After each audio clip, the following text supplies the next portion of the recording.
जब भारत और पाकिस्तान के बीच फिर से टकराव हुआ तब एक ऐसा सिस्टम सामने आया जिसने पूरे दक्षिण एशिया की डिफेंस दुनिया को हिलाकर रख दिया। भारत का S-400 Triumph air defence system. भारतीय वायुसेना द्वारा इस सिस्टम का पहली बार कॉम्बैट डेब्यू ऑपरेशन सिंदूर के दौरान हुआ, जब पाकिस्तान और पीओके में मौजूद आतंकवादी ठिकानों पर एयर स्ट्राइक की गई। लेकिन इस पूरे ऑपरेशन में सबकी नजरें एक चीज पर जाकर ठहर गईं, भारत का S-400, जिसे अब सुदर्शन चक्र के नाम से जाना जा रहा है। भारतीय मीडिया और डिफेंस अधिकारियों के अनुसार इस सिस्टम ने न केवल पाकिस्तान की ड्रोन स्वार्म्स और मिसाइलों को इंटरसेप्ट किया, बल्कि एक बेहद अहम ऑपरेशन में पाकिस्तान का अवैक्स एयरक्राफ्ट भी 314 किलोमीटर की दूरी से मार गिराया। ये दूरी अपने आप में रिकॉर्ड है, क्योंकि ये दिखाता है कि भारत के पास अब ऐसा डिफेंस कवच है जो दुश्मन की आंख और कान को सैकड़ों किलोमीटर दूर से तबाह कर सकता है। इस घटनाक्रम ने सिर्फ पाकिस्तान ही नहीं बल्कि चीन को भी हिला दिया है। चीन की एक बड़ी इंटरनेट मीडिया सर्विस सोहू के विश्लेषकों ने साफ तौर पर माना कि भारत के पास मौजूद S-400 चीन के S-400 सिस्टम से कहीं ज्यादा पावरफुल और एडवांस्ड है। सोहू की रिपोर्ट में दावा किया गया कि रूस ने चीन को S-400 का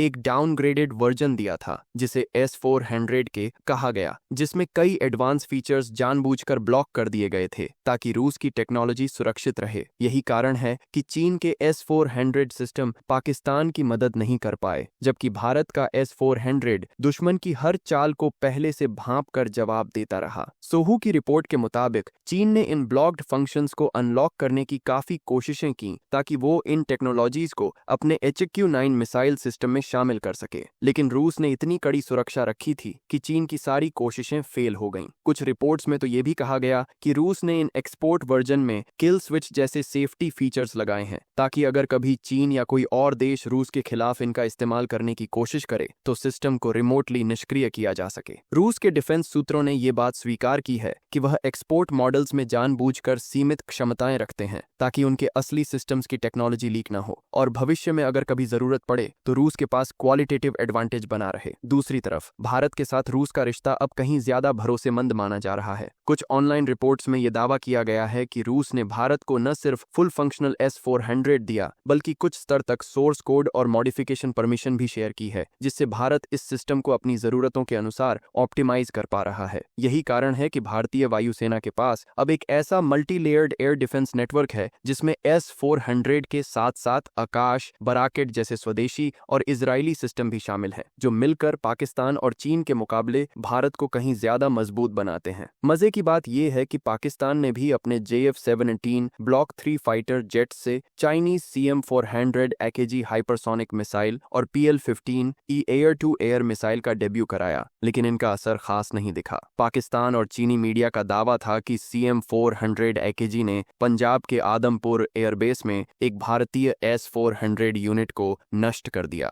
लेकिन कुछ ही दिनों बाद प्रधानमंत्री नरेंद्र मोदी उसी S-400 यूनिट के सामने फोटो खिंचवाते नजर आए, जिससे साफ हो गया कि पाकिस्तान का दावा सिर्फ प्रोपेगेंडा था। इस पूरे घटनाक्रम ने चीन की उस रणनीति पर भी सवाल खड़े कर दिए हैं जिसमें वो रूसी टेक्नोलॉजी को कॉपी कर अपने सिस्टम्स में लगाकर बराबरी करना चाहता था। अब जब भारत के पास फुल फंक्शनल S-400 है और चीन के पास एक लिमिटेड वर्जन, तो सवाल उठता है, क्या रूस भारत को अपनी असली टेक्नोलॉजी का ट्रस्टेड गार्जियन मानता है? आज जब भारत की वायुसेना के पास रफाल जैसे एडवांस फाइटर, मीटियर मिसाइल और अब S-400 जैसा डिफेंस कवच है, तो ये साफ है कि भारतीय एयरस्पेस में घुसपैठ की कोशिश करना अब किसी भी दुश्मन के लिए आत्मघाती कदम होगा। चीन और पाकिस्तान के लिए ये एक बड़ा स्ट्रेटेजिक झटका है और भारत के लिए एक बड़ी कूटनीतिक और सैन्य जीत।